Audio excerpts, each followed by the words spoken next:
the birthday as you understand it. In our reality, again, having a different time frame dimensional experience, the date that corresponds to my date of birth in your reality was November 11th. Yes, thank you. 157. Wow. This is my first experience with you here. Well, this is my first experience with you. Congratulations. Thank you. So I have a mundane question. There are no mundane questions. Oh, great. That's good to know. Thank you. Is it important to you? Yes, it is. Why would you consider it mundane then? Because I felt like everyone else was asking questions that pertain to other.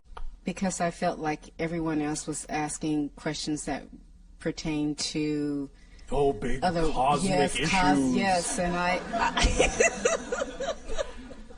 The daily questions of physical life are just as spiritual as any other question. You understand? Yes, thank you. Equality to all. Yes. If it is important to you, it is not mundane. Thank you. All right. What is your question? My question is, I'm in a work environment where I want to know what my purpose there is and how soon can I get unstuck to create the life that I really want, that I prefer. Right. The way we usually go about exploring this issue is to ask you a question, and certainly not a mundane one at all. The question we ask is, are you doing what excites you the most in life or not? No. Thank you for your honesty. The next question is, when will you choose to do what excites you the most in life? Bigger question. I wanted to choose it yesterday, but... And you didn't because? What belief systems are holding you back? Fear. Of? Fear of... Yes. Fear of what? Choosing something and that not really being what really brings me joy. So you're saying that if you choose something that excites you, you might actually be choosing something that doesn't excite you. Well, my challenge is choosing something that excites me, because it may excite me. Why is that a challenge? That's easy to do. Yes, okay. Do you believe that? Obviously not. No. All right. May I explain it to you in a way that will allow it to seem easier? Yes, please. Why, thank you. The idea that has been, in a sense, perpetrated throughout much of your New Age consciousness of following your bliss and acting on your excitement usually doesn't come with a clear explanation of why or how to do that. Mm-hmm. The idea simply is to understand it first and foremost in a very simplified manner, as follows. When we talk about the idea of acting on your joy, your highest excitement at any given moment, we don't necessarily mean that it has to be a life-spanning career, a gigantic project, an all-consuming endeavor. We literally mean act on whatever is at any given moment out of all the choices you have available to you, many of which may seem mundane. Just act at any given moment on the one that contains the highest amount of excitement out of all the choices you have the ability to take action on. Period. That's it. It's that simple. Excitement is a thread. It leads to all other excitement. So if you are simply sitting around going, oh, I don't know what excites me, just look at what your options are. Just list your options at that moment. If the only options are go shopping, take a walk on the beach, call a friend, just for an example, just pick the one that's most exciting and act on it to the best of your ability, taking it as far as you can till you can take it no further. When you come to the next crossroad, look at the options available to you then, pick the one that's most exciting, you have the greatest degree of ability to take action on, and take action on it. When you come to the next crossroad, do the same thing. When you come to the next crossroad, do the same thing. The excitement that you follow will automatically draw you into a series of synchronistic events that will constantly accelerate and expand your ability to experience excitement, and constantly accelerate and increase your ability to experience that your excitement will actually be capable of supporting you in your life if you keep moving in that way. Does that make sense to you? Yes. Now, the question is, do you believe it?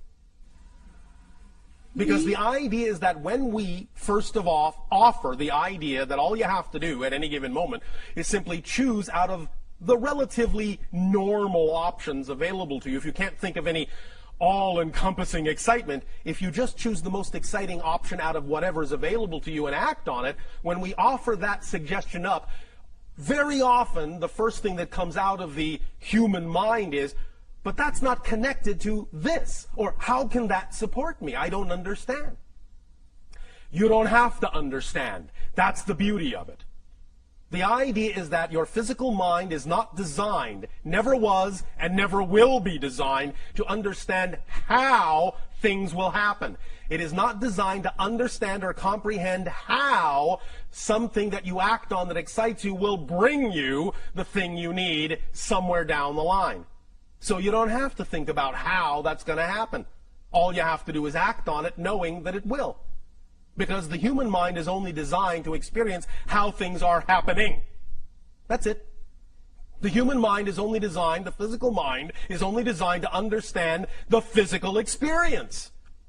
The mechanism of how these things come to you come from a higher realm that is beyond the purview of the physical mind to comprehend or understand or be able to completely perceive. So you need to stop doing the job of the higher mind, let the higher mind do its job, and bring you these things as you need them in the way that it benefits you best.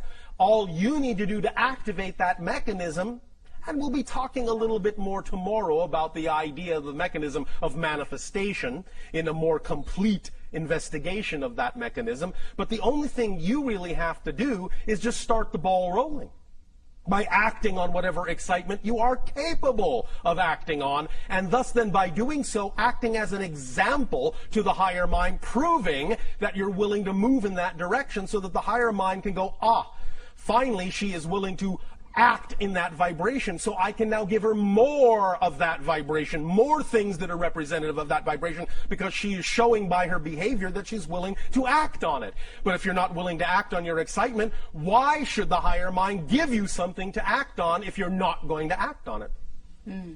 You see, you have to clear the space by acting on what you are capable of acting on before you make room for something bigger to come in. Because if you're not going to act on what you've got, well, higher mind is not going to do pointless things and give you things you're not going to act on. So you simply stop the whole process of your excitement expanding. Does that make sense mechanically? Yes. Are you willing to believe that you can act on your excitement and know that it will lead you where you need to be led? Yes. Trusting the synchronicity that will occur? Yes. We'll see. But that's the basic explanation of how it works. So when you say you have a difficult time figuring out what excites you, I apologize, but we actually don't believe you. Because it's really simpler than you think. You're just having a difficult time understanding a clear definition of excitement and following it. You follow? I do follow. I think the other part of that is because if I'm in a work environment and my excitement may be not to be there, then leave. Although, understand, we are very aware of what your belief systems are all about, many of you. And if you have a belief system that says if you leave that work environment, as much as you may not find it exciting, if you have a belief system that says that leaving that work environment is going to put stress on you, is going to, in a sense, cause you harm in some way, then you must honor your belief system for as long as you're going to hold on to it. But at least take the steps you can take. At least take the steps of acting on your excitement that you are willing to take. And the more you do that, the more your excitement will prove to you that it can support you as well. And the more it shows you it can support you, the more you'll be willing to let go of those things you don't prefer. So you can do it at your own pace. Don't dishonor your belief system. You can jump off the cliff, but only if you believe that you actually will fly. Otherwise, I would suggest you're in for a very hard landing. So don't dishonor your belief system. Don't just think, all right, I'll just throw caution to the wind and ignore my beliefs. Just think, all right, I'll just throw caution to the wind and ignore my beliefs. That will always get you smacking into that brick wall we're going to talk about tomorrow. But the idea is that when you work with your beliefs and understand why you have the belief that you can't be supported in something that you love as opposed to something you don't love, then when you work with those beliefs, you can change them. And the more you change them, the more you will relax into understanding how your excitement can, in fact, support you. One very strong exercise that I would always suggest to many of you, because it is based in your own reality, so it has more opportunity to stick in your mind, is to look at examples in your world of people that are making a living, in fact making a wonderful living, being supported by doing nothing but the thing that excites them the most. Because I guarantee you, when you look at them and understand how they're doing that, you will understand that if they can do it, you can do it. There is nothing special about them in that context. If you can see it, if you can attract into your reality an example of someone acting on their joy and being supported in their life by doing so, if you could have attracted that example into your reality, if you are capable of even perceiving it, that means you are capable of living it. Otherwise, you wouldn't have been capable of perceiving it, because reality doesn't do pointless things, and you cannot perceive what you are not the potential vibration of. You follow? Yes. Does this help? Yes, thank you very much. Thank you.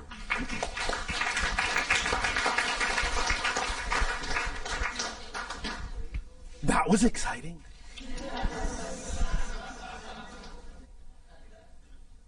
Bashar, we have a question from our News for the Soul listeners. Oh, all right. And this question is, why do we exist at all? Because you have to. I'll put it another way. Existence simply is. The question, why does existence exist, is a question created within existence. The question is subject to existence. Existence is not subject to the question. Existence only has one quality, to exist. Therefore, that which exists simply exists. It doesn't in any way, shape, or form need to justify its existence by asking, why does it exist? Existence exists because that's the quality it exhibits. Existence. That's amazing. We think so. All the things that will never exist already don't exist. There's no room in non-existence for the things that do exist. Therefore, if it exists, it doesn't need to explain why it exists. It exists because it's not non-existence. Therefore, the only other place it can be is in existence. That's the ultimate polarity of creation. I get the feeling that the people on your planet enjoy that kind of thinking. We do. There was one other question that I thought I'd slip in here Oh, from all right. another listener, and that is, what's the best way to overcome a phobia? It depends. There is no one best way. It depends upon the person. It depends upon their belief systems. It depends upon what permission slips work best for them. The best way, euphemistically, is their way. Whatever their imagination tells them is their best way. There are any number of suggestions we can make, depending upon the person, depending upon the phobia, but you have to go on a case-by-case basis. There may not necessarily be a generalized idea that will work for all people. Well, what is the basis of phobia? The basis of phobia is the idea of a belief system that allows you to see a representation of the belief that you are completely out of control. Does that make sense? Yeah, and so the specific phobia is a symbolic representation of the kind of belief, the kind of experience of being out of control that the person has. So, if you wish to carry this further, you could say the best way, quote unquote, to understand how to create or alleviate the creation of the phobia is to understand the symbology of what it is the person is phobic about, as a symbolic representation of the control issue they feel that they lack within themselves. A lot of times people think they're connected like with a past life. In a sense, it can be. However, remember that from our point of view, there really is no such thing as the past or the future. So if they feel it's connected to another parallel, simultaneously coexistent experience, they have to understand that they're actually choosing to create that from the present life and simply cross-connect to another presently existing life for a purpose, for a reason, for an exploration, for an experience, for a lesson. So when they get, first of all, in touch with the idea that it doesn't come from the past, it is a present connection, therefore it brings it into the present, it brings it more into control, they will understand they have more control about how to deal with it. Because it's not coming from some deep, dark, mysterious past that they can't access. It's all being created now in the present, because here and now is all there is. There is no past, there is no future. There is only now. Does that make sense? Yeah, it sounds like a person will choose a corresponding life, a parallel life that has a symbolic representation of an issue that they're dealing with. Yes, now. they could. And in examining that, if that's one thing they would like to do, they don't have to, but in examining that, it might give them some reflective insight into what they have chosen to create for themselves in the life that they are dealing with. If they resolve the issue, that's one of the paths, obviously, for That's one way. alleviating it. But there's also things like desensitization. There are any number of techniques and tools and permission slips. It depends on the person, it depends on the choice, it depends on the experience they have chosen. It depends on a case-by-case basis. Depends on the beliefs. Okay. Depends on the purpose for why they are having that experience. Depends on what they're going to get out of it. Depends on what they're going to learn. Depends on how it will expand them. Depends on many things. However, if you wish to break it down generally to the quote-unquote, again, best way, by always acting to the best of your ability on the thing that excites you the most, that process in and of itself will always force you to face whatever issues need to be faced and integrated to allow you to continue on the path of acting on your excitement.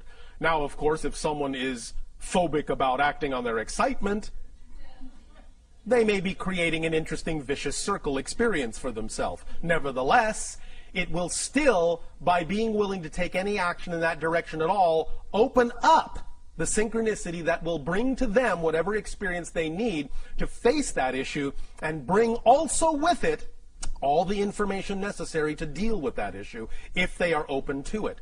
We understand that very often negative beliefs and fear may make it seem as if that's the last thing they want to do, but that's one of the things we're also going to be discussing tomorrow in terms of X-raying the structure of negative beliefs. So, for the idea of phobias, really understanding the structure of the belief that is causing the phobia can also be of great assistance, but the structure of that belief may vary from phobia to phobia and person to person. So there's no, again, exactly one best way, but on a very fundamental level, certainly understanding the structure of the belief that's causing the phobia can at least give a person a head start. All right? Okay, that's great. Thank you. Thank you. Hello. And a you good day. I only have 2 questions. Oh, only 2. Oh, all right. My first question is I am experiencing a lot of change. I am experiencing a lot of change and transition like many people. A lot of what I've built up, Congratulations. I've had to let go of. Yes. And I'm just wondering if there anything that you could tell us that will help this transition move a little bit more smoothly. Thought I just did. Act on your highest joy to the best of your ability. Now, understand this. When we talk about acting on your excitement, it's because we know that excitement is actually a complete kit. It's the driving engine and the organizing principle of your entire life. So when you act on it fully, as best as you can, what will come with it are all the things necessary to actually allow you to expand in the smoothest, most effortless, most joyful way possible. It's a complete kit. It's self-contained. You don't necessarily need to do anything extra beyond the idea of fully acting with integrity to the best of your ability on your highest excitement in order to attract whatever you need synchronistically to allow you to experience your life in the smoothest way possible. As long as you're always willing to face and integrate and work with and deal with whatever your excitement brings up, then you will find that you'll be able to move forward in the smoothest possible way. Your willingness to allow whatever issue comes up, whatever belief comes up, whatever fear comes up, your willingness to allow it to be there for a reason and use it in a positive way is what will smooth out all the bumps. When you make fear your friend, when you say it's a messenger telling you something about yourself that you want to know, when you understand that fear is nothing but your own energy simply being filtered through belief systems that are out of alignment with your true self, then you can say, thank you, fear, for coming up.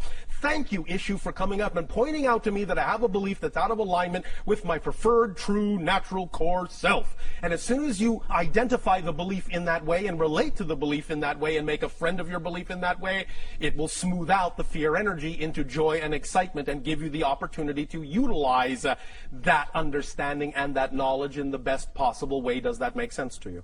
It does, but couldn't we have done this without all of this mass disintegration of all that we knew? Couldn't we have done this a different way? Why is it that we're experiencing it this way? There are many ways to do things. This particular reality is the way things are done. You are also, as a soul, having experiences in other realities where things are done differently. But you also chose to be here because you wanted to experience this way as well, because it's one of the valid ways to experience the idea of creation. Breakdown, build-up, destruction, creation. It's a very valid way to experience the idea of creation. And again, when you learn to enjoy it for what it is, you will smooth out the bumps in it.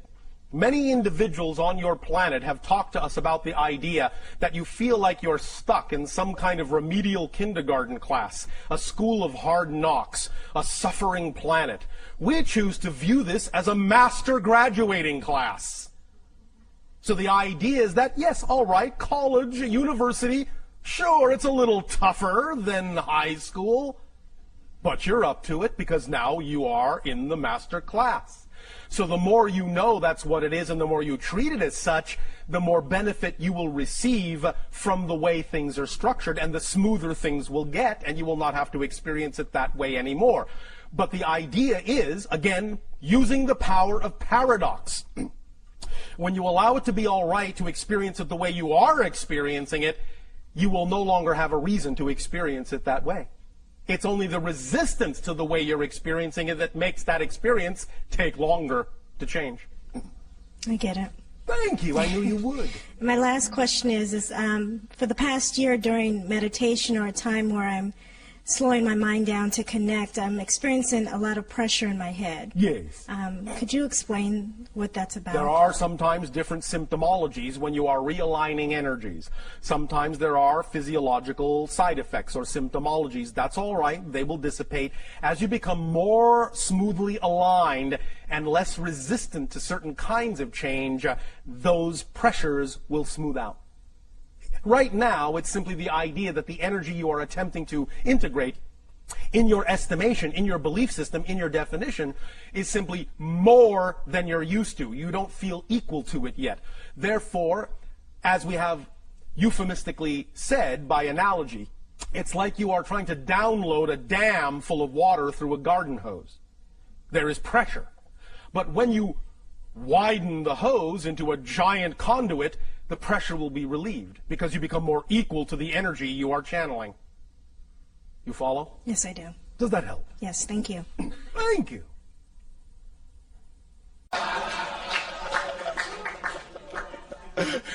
What is a Jedi Knight to you?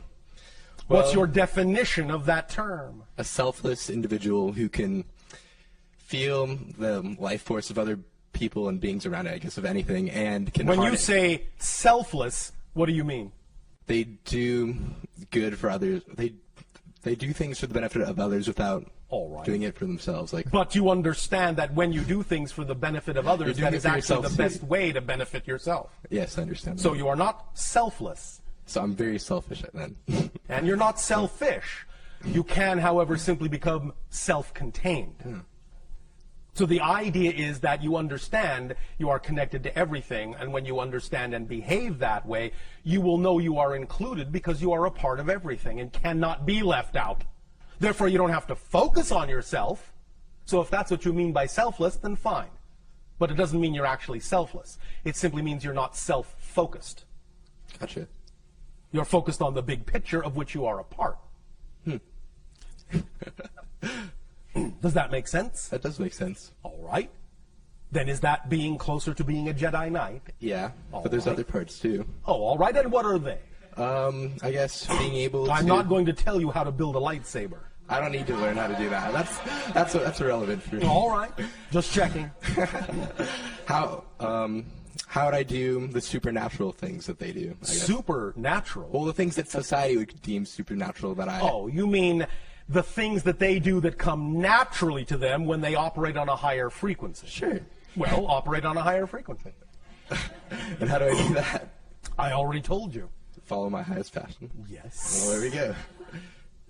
Cool. Behave in the manner that you wish your reality to reflect. Cool. Whatever temperature you want. Another question I have is, like, in my comparative religion class in school, the Hare Krishnas came into our class, and they worship Krishna as, Yes. like, God. Yes. Was that person like the physical manifestation of all that is, or was it just Every person is a physical manifestation of all that is. Nevertheless, some will, in a sense, as we were just speaking of, exhibit more of those qualities more openly. Thus, then, they often become, in a sense, well, focal points for that idea. However, because of the kind of belief systems that many humans have been taught on your planet, they often then, instead of actually getting the point, they worship the person? they worship the person. Because the point of any of those advanced teachers is that you are Krishnas too. You are Buddhas too. You are Christs too. And they all say as much, but most people ignore that part of the message. And just worship and proselytize instead of actually behaving as if. You follow? Yeah, Does that help? that does help. Another question I have is, You follow? yeah, Does that help? that does help. Another question I have is, like a monk came to our class too, a Buddhist monk, and he said Yes. Nirvana was different than enlightenment, and that the Buddha achieved Nirvana, which is he ended all suffering forever. Oh, all for right. his being. Is that Again, the idea is that you have been given many examples of how to create certain states of being for yourself in which you do not have to experience the idea of challenge as suffering.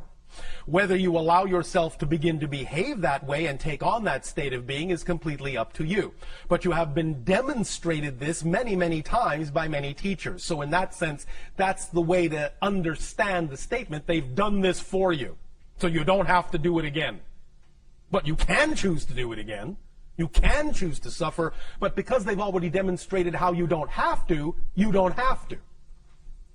cool? Cool.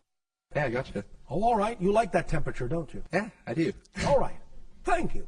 Wait, one last one. One question. Okay. So, you've talked before that we're moving through time and space, or Well, in a sense, that's your experience. And Yes. however fast you can, let's say you're moving 50% through like space, like 50% the speed of light. Yes. That means your time is 50% And slower, space right? is 50%. But Yes. the speed of light is a speed limit. It's It's a speed limit of your particular dimensional reality. But It's the border between your dimension and another one. But I can imagine a speed Yes. higher than that. And So- there is. Oh, okay, that makes sense then. It's just that within your dimension, that's the upper limit of your physical reality. It doesn't mean there aren't faster speeds in other realities, in other dimensions.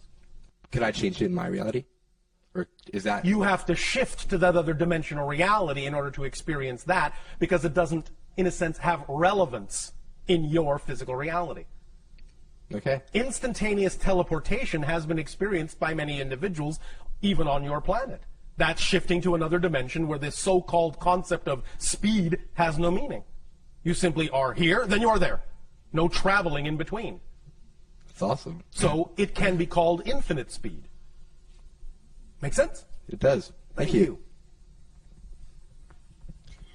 Another question from a News for the Soul listener. Oh, all right. You said we make good TV. Yes. How do you see us? Like this. Sometimes like this. Sometimes like this. Can you be more specific about what you mean by that question? Yeah, I guess the question is, how do beings that are outside our planet see us? And well, we have see different our ways behaviors? depending upon the being. Right now, we are simply perceiving your energy patterns. We are seeing you in a holographic kind of format that allows us to connect into what we need to connect into of your collective consciousness in order to download information to you that you have requested. So we're not so much seeing you just physically, per se. We're not really seeing you, in a sense, physically at all. We are seeing you vibrationally as a series of patterns that are interpreted in our consciousness in a variety of holographic conceptual ways, depending upon what is being communicated. Are there beings that have, like on their spaceships, screens where they can see what's going on the planet? Yes. So how are they doing that? Well, again, there are a variety of technologies depending upon the civilization. One civilization that does that has the ability to understand, well, let me back up. We have to some degree explained to you how our spacecraft work, in the sense that it is all about vibrational resonance location. The idea that every location has a vibrational signature, and that an object doesn't exist in a location. An object, in a sense, contains a vibrational locational signature that makes it seem to occupy space in a particular place and time. But the location is one of the variables of the object's equation, energy equation.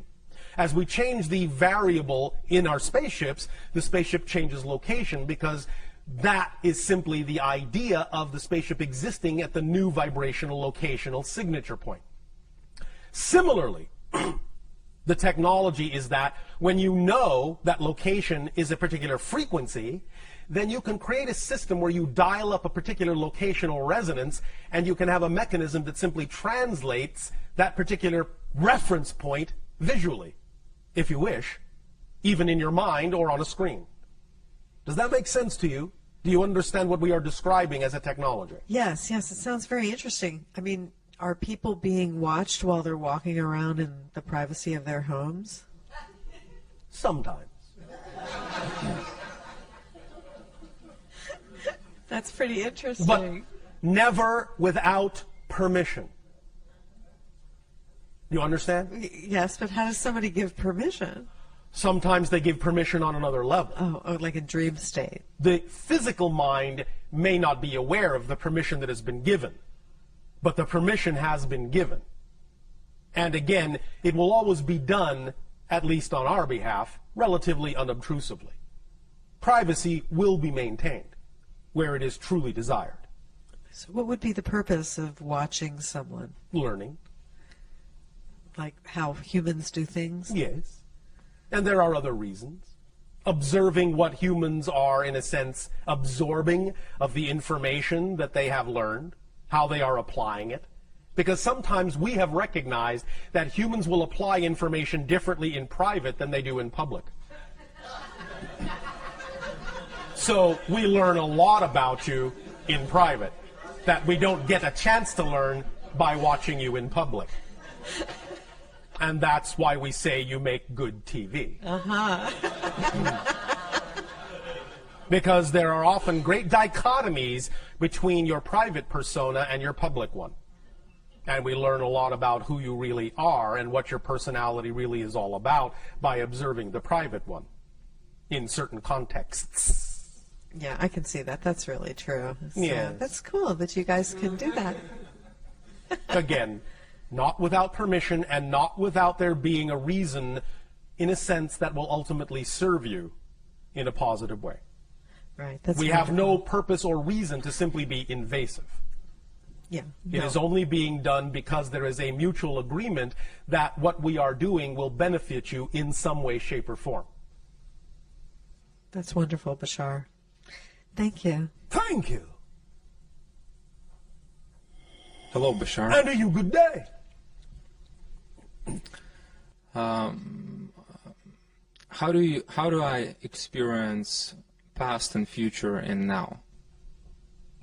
Have you ever had the experience called deja vu? Theoretically, but not consciously that I can recall. You have never maybe experienced maybe that I didn't. sensation. I Is know that what what you're you're saying? talking about, but I can't really recall the real experience. Oh, all right. But that is one representation of experiencing what you call past and future in the present. That's what that experience actually is. Because when you have deja vu, you know what is about to happen because you feel it has happened before. You are experiencing the idea of the timelessness all at once, that everything exists at once. So really, the more you live in the moment, the more you live in the present, the more you don't focus on the idea in a negative way of future and past, the more you will experience the timelessness of actual existence. The more malleable, plastic, and slippery space and time will become. The more synchronistic experiences you will have. Synchronicity is another symptomology of collapsing the idea of space-time into the now. Because everything is one. Everything is connected to everything else. Synchronicity is space-time's way of showing you that everything else.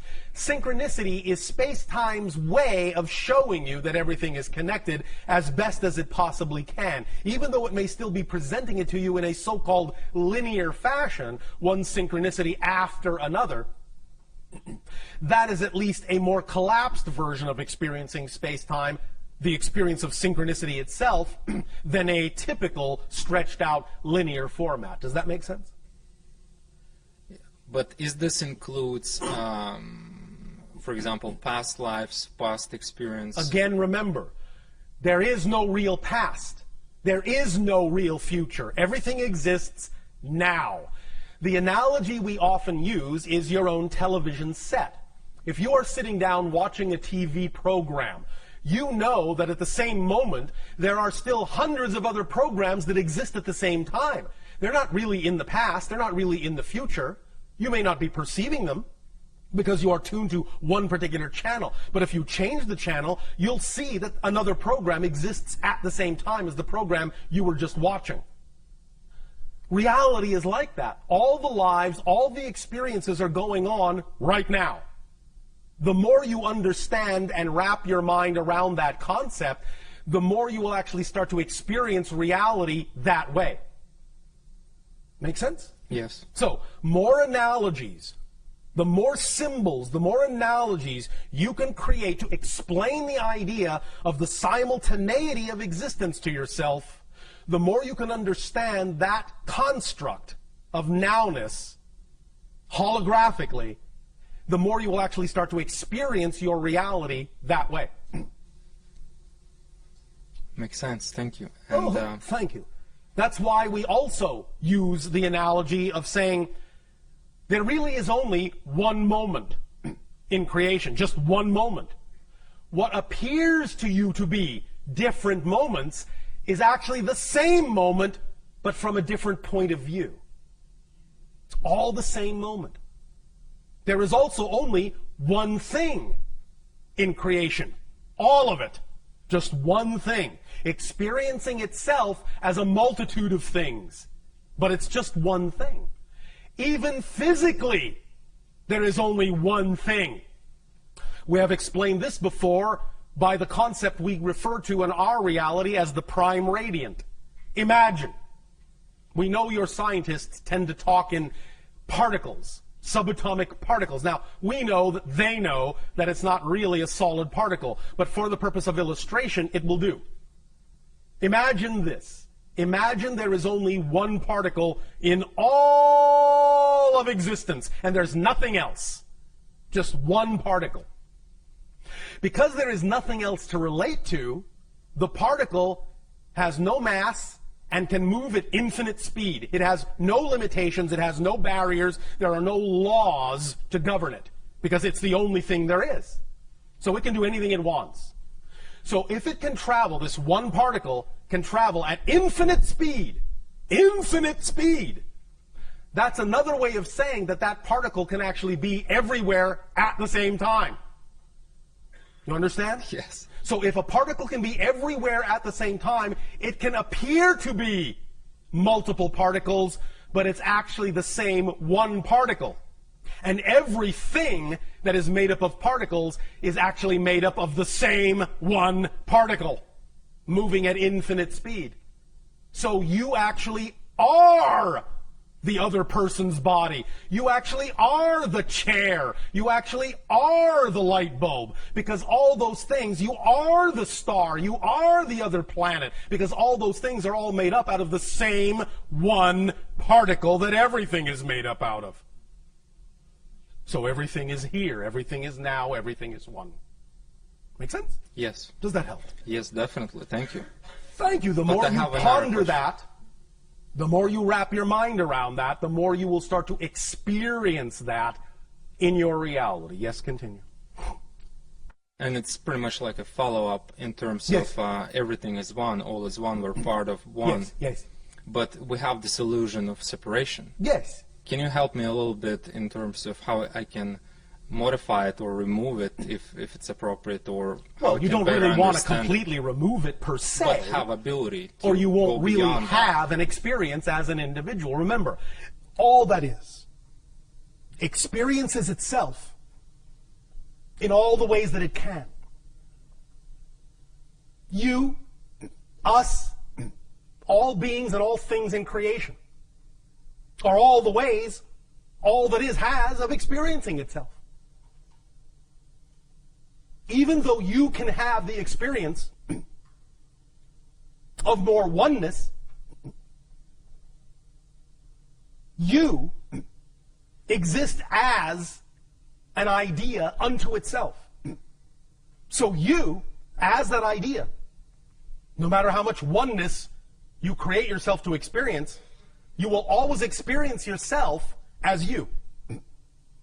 Even when you become one with the one, you will experience yourself as the one. So you will still be you. Even when you are no longer a part of the one in experience, you will still experience yourself as the one. Does that make sense? Yes, definitely. Does that help?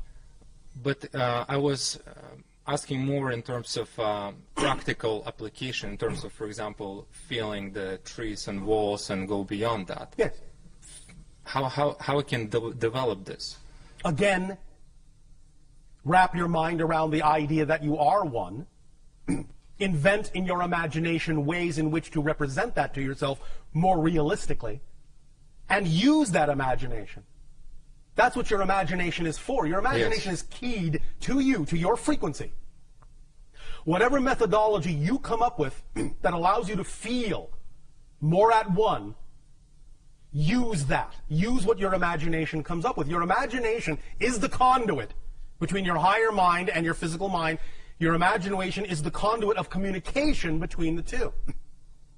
So let us say, for example, if you imagine, for you, if it feels right for you, that you can walk up to a wall, and if by putting your hands on it, that allows you to feel more at one with the wall, or if putting your tongue on it allows you to feel more at one with the wall, or simply imagining yourself passing through the wall and your molecules intermingling makes you feel more at one with the wall, or whatever idea your imagination comes up with that actually creates for you more of the sensation, more of the idea of being one with the wall, then that's the thing to imagine at that moment, whether you actually physically do it or not.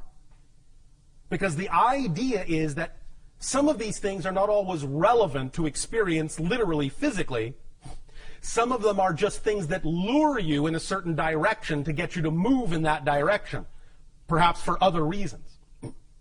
Sometimes the things that excite you just to get you to move in a certain direction, not because the thing itself must come to fruition in a physical way. because your higher mind knows how stubborn the physical mind can be. So it will sometimes allow certain things to come to fruition when they are appropriate to do so. Other times, the thing that excites you will simply be a carrot to get you to move in that direction because that was the most important thing for you to do.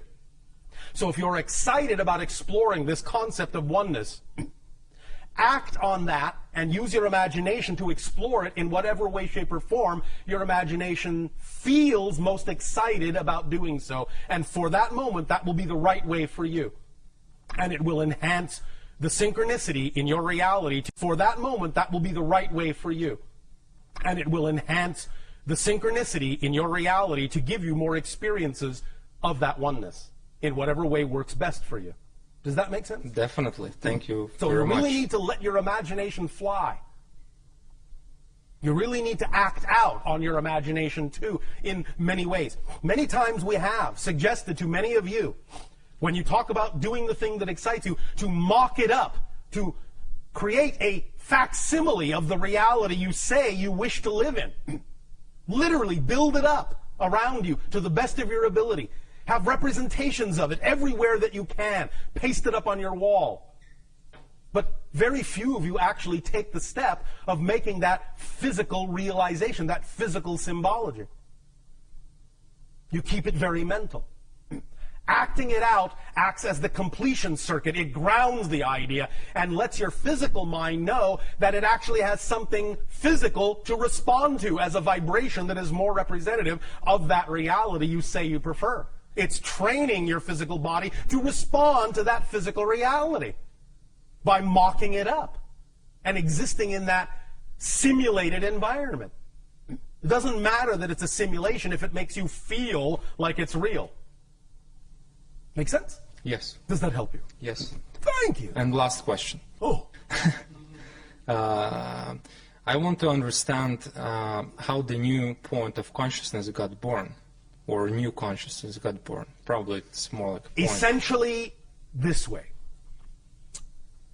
The so-called new point of consciousness is simply the awakening to the level of consciousness that you actually are naturally. The idea is that when you all chose to experience the idea of physical reality on Earth, you understood to some degree that you were going to go through a cycle of forgetfulness and limitation experience. But you are now at the end of that cycle. So you are remembering who you are. You're waking up and remembering who you are as spirits. That's what caused the idea of the spiritual awakening. You have almost completely finished with your cycle of forgetfulness. So it's just the end of a natural cycle and the beginning of a new one of remembering more of who you are and the expansion that simply naturally comes with remembering your true identity. Make sense? Yes. Does that help you? Thank you very much. Thank you.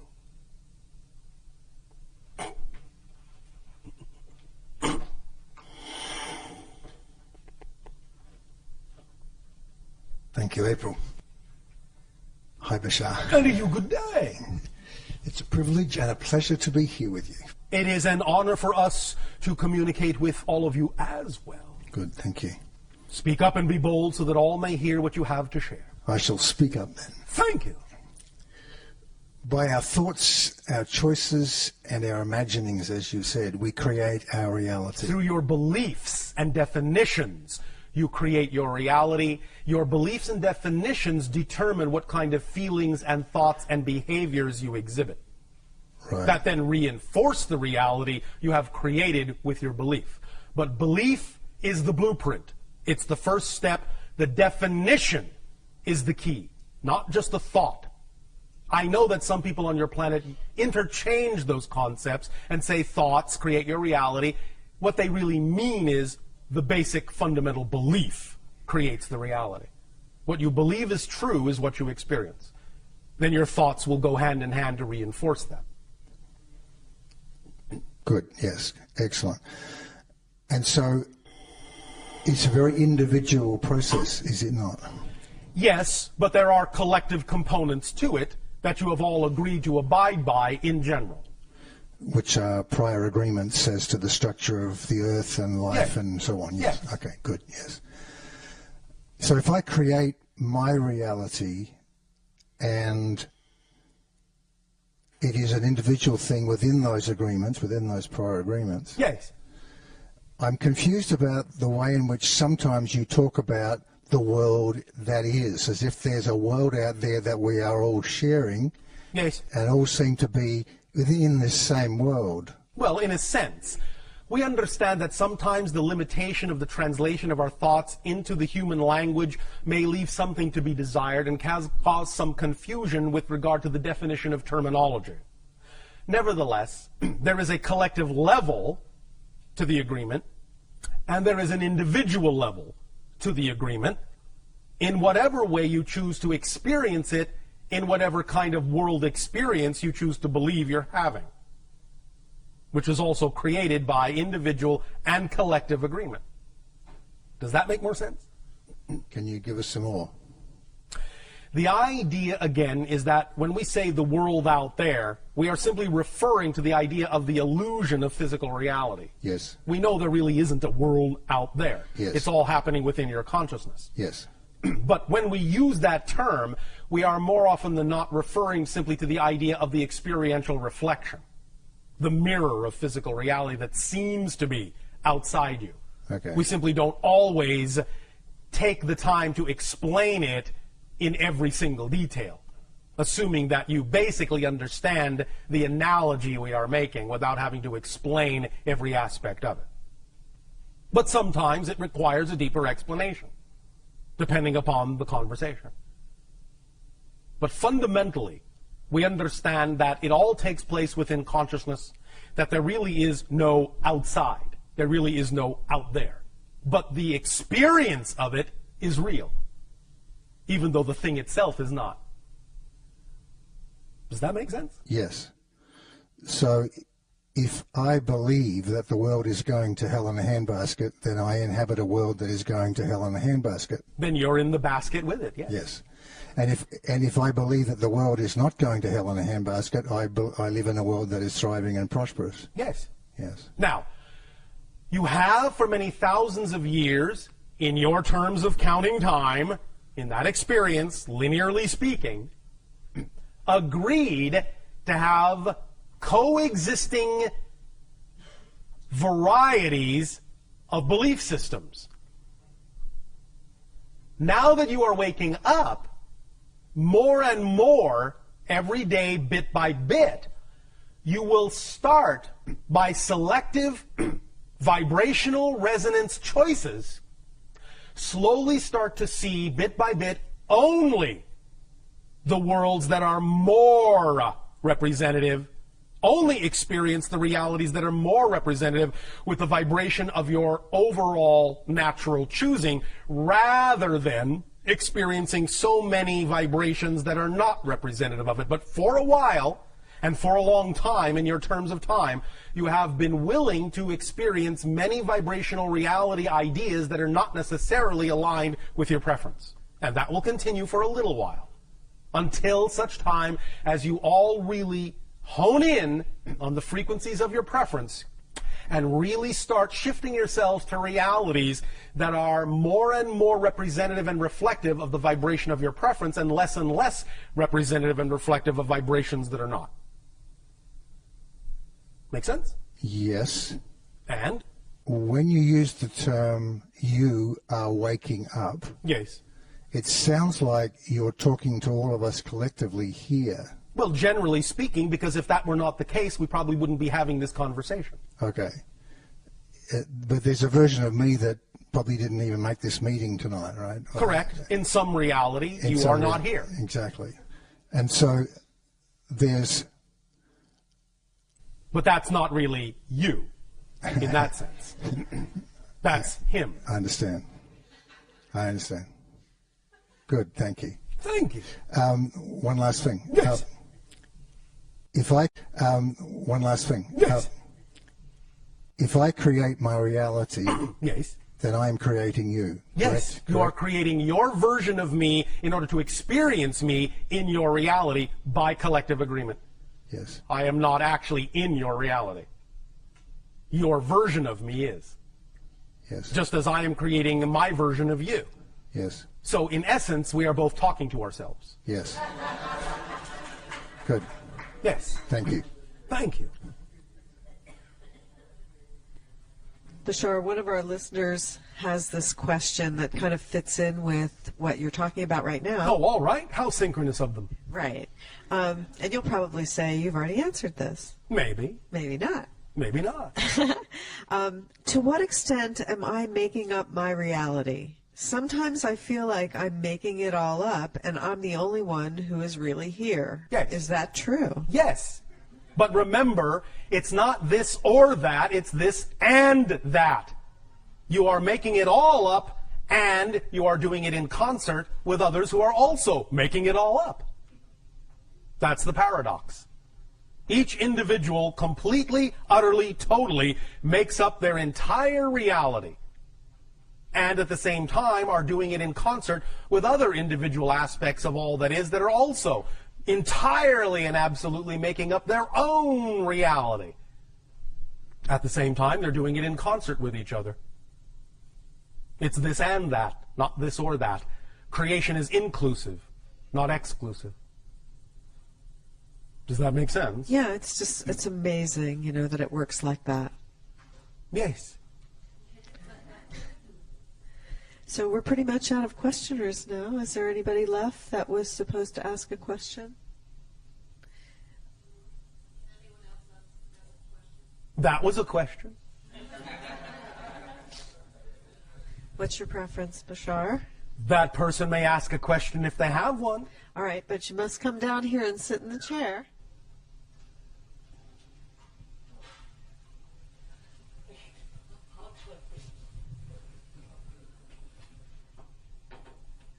Thank you, Bashar. Thank you. Good day. And good evening. Oh, all right. Good evening. Would you say a little more about following your excitement in reference to the struggles we often experience with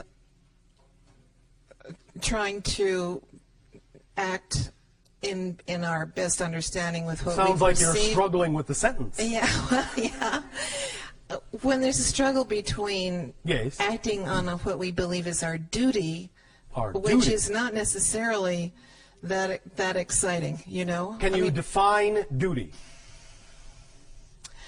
For example, Yes. well, something that I'm struggling with right now is a very sick parent who is Yes. requiring an enormous amount of time, energy, and attention. Oh, all right. And it's very difficult for me under these circumstances to be acting on my excitement, Why? because most of my time, attention, and energy are taken up by responding to her needs. So, why are you making an association between one situation and another? How can you not? Good question. You can not. All it takes is a little inventiveness and imagination and trust that where you are choosing to be is where you need to be if you're choosing to be there. Let's explore this. I'm going to give you an example we have used before.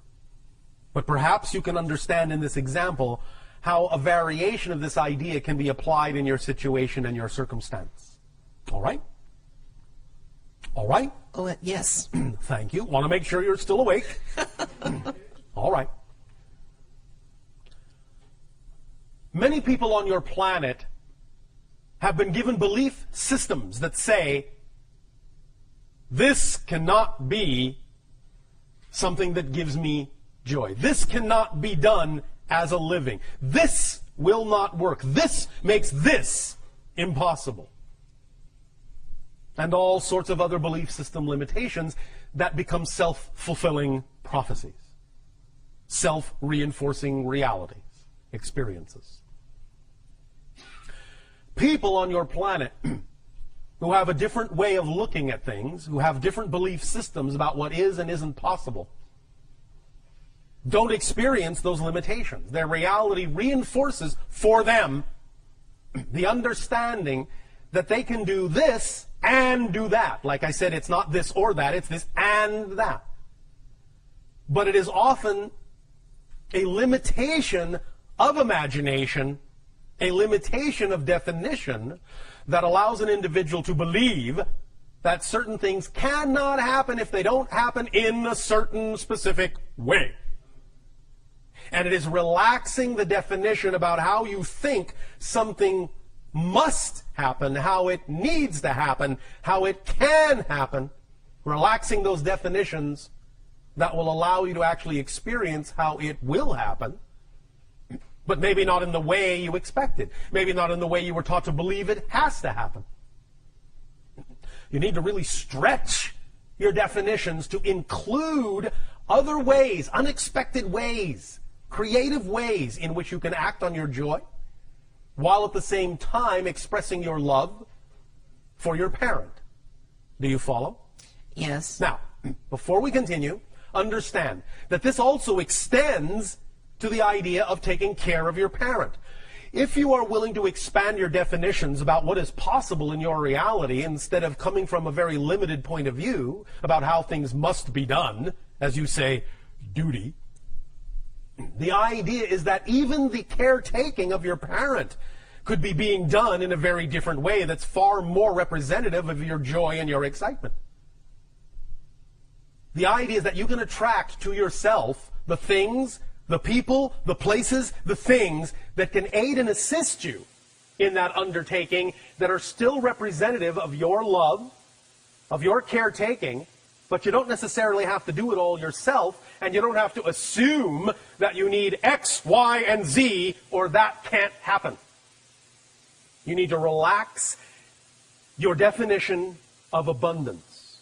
Because abundance is just the ability to do what you need to do when you need to do it. That's it.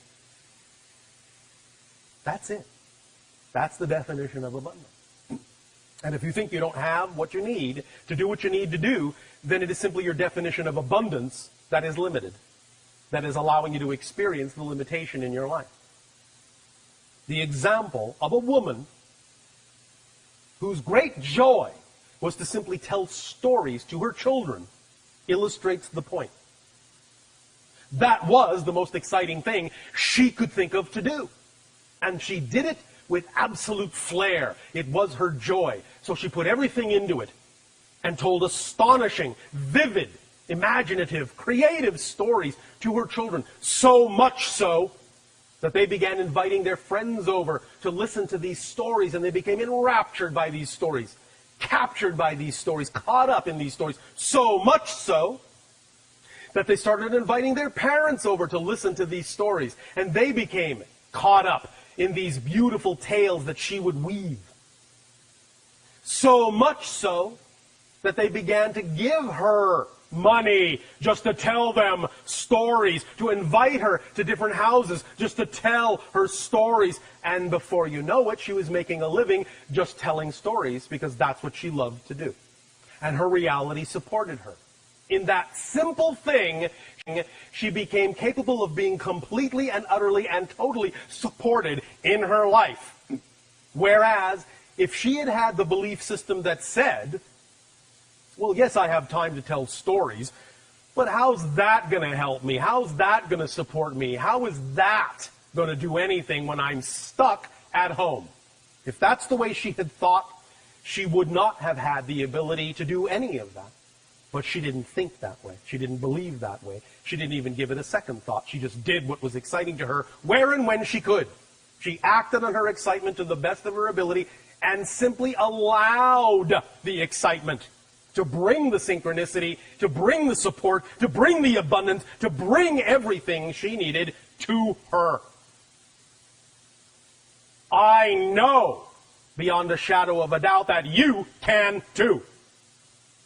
Why? Because you exist. And you have all the same attributes and all the same qualities that she does. Yes? This is very helpful. Thank you. Our unconditional love to you. Sweet dreams. Thank you very much. Thank you. We will extend at this timing to each and every one of you our deepest appreciation for the co-creation of this interaction and the allowance of this transmission. We will continue with part 2, brick walls and beliefs, and the thorough X-ray examination of the structure of belief in what you call tomorrow of your time, which shall be a moment for me. We wish you all an exciting and creative and imaginative good day.